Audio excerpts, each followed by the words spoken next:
బంగాళాఖాతంలో ఏర్పడిన అల్పపీడనంతో ఉత్తరాంధ్ర జిల్లాలోని భారీ వర్షాలు కురుస్తున్నాయి. భారీ వర్షంతో పాటు పిడుగుల శబ్దాలకు ఉత్తరాంధ్ర దద్దరిల్లుతోంది. భారీ వర్షాలకు పలు ప్రాంతాలు జలమయం అయ్యాయి. అల్పపీడనం బలహీనపడే సమయంలో 40 నుంచి 50 కిలోమీటర్ల వేగంతో ఈదురుగాళ్లు వీస్తాయని హెచ్చరించింది ఐఎండీ. వర్షంతో పాటు పిడుగులు కూడా పడే అవకాశం ఉన్నందున రైతులు, కూలీలు అప్రమత్తంగా ఉండాలని హెచ్చరించింది. అలాగే సముద్రం అల్లకల్లోలంగా ఉండటంతో తీర ప్రాంతంలోని ప్రజలు, మత్స్యకారులను సురక్షిత ప్రాంతాలకు తరలించాలని సూచించింది. భారీ వర్షాలతో జ్ఞానాపురం రైల్వే బ్రిడ్జ్ దగ్గరకు చేరిన వర్షపు నీరు భారీగా చేరింది. ఇక విశాఖ జిల్లాలతో పాటు అనకాపల్లి, అల్లూరి సీతారామరాజు, విజయనగరం, పార్వతీపురం, మన్యం, శ్రీకాకుళంలో భారీ వర్షాలు కురుస్తున్నాయి. ఎగువ నుంచి వస్తున్న వరదలతో నిండుకుండలా మారాయి జలాశయాలు, చెరువులు.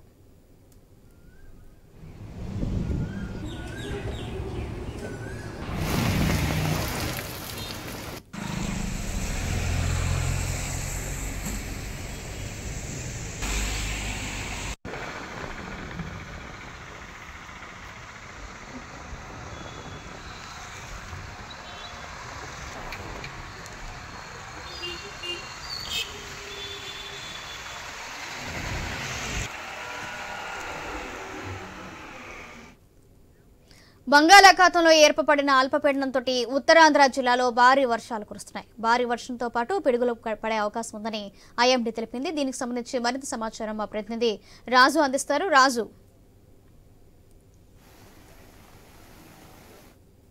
ఏర్పడినటువంటి అల్పపీడన ప్రభావంతో ఉత్తరాంధ్ర జిల్లాల వ్యాప్తంగా కూడా భారీ వర్షాలు కురుస్తున్న పరిస్థితి ఉంది.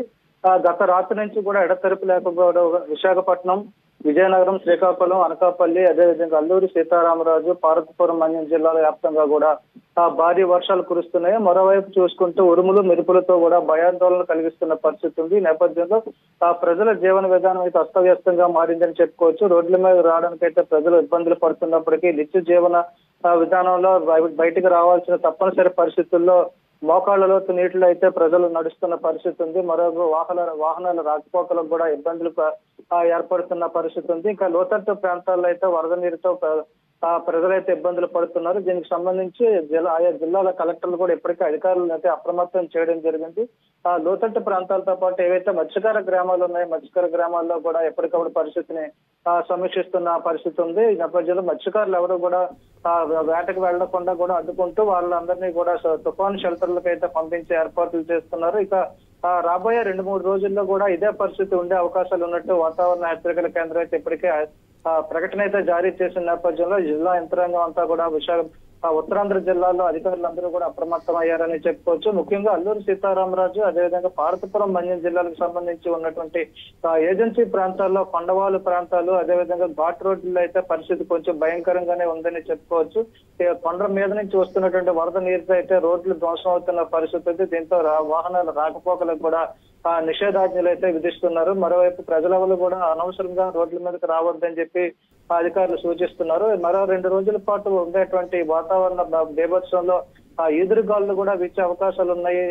40 నుంచి 50 కిలోమీటర్ల వేగంతో ఈదురుగాలు కూడా వీస్తాయని చెప్పి అయితే వాతావరణ శాఖ అయితే తెలియజేస్తున్న నేపథ్యంలో చెట్ల కింద, అదేవిధంగా విద్యుత్ స్తంభాల వద్ద నానిపోయి ఉన్నటువంటి మిద్దెల్లోని కూడా ప్రజలు ఉండొద్దని చెప్పి కూడా ఇప్పటికే హెచ్చరికలు జారీ చేశారు. దీనికి తగ్గట్టు కూడా ప్రజలు అవగాహన కల్పించుకోవాలని చెప్పి కోరుతున్నారు. మరోవైపు పొలం పనుల్లో ఉన్నటువంటి రైతుకు వ్యవసాయ కూలీలు కూడా అప్రమత్తంగా ఉండాలని, పిడుగులు పడే సమయంలో సమయానుకూలంగా స్పందించి ఏదైతే సురక్షిత ప్రాంతాలను ఎంచుకొని అక్కడికి వెళ్లాలని చెప్పి కూడా చెప్తున్న పరిస్థితి ఉంది. ముఖ్యంగా చిరు వ్యాపారులు అదేవిధంగా దినసరి కూలీలు కూడా రోడ్ల మీదకి వచ్చే పరిస్థితి కనిపించడం లేదు.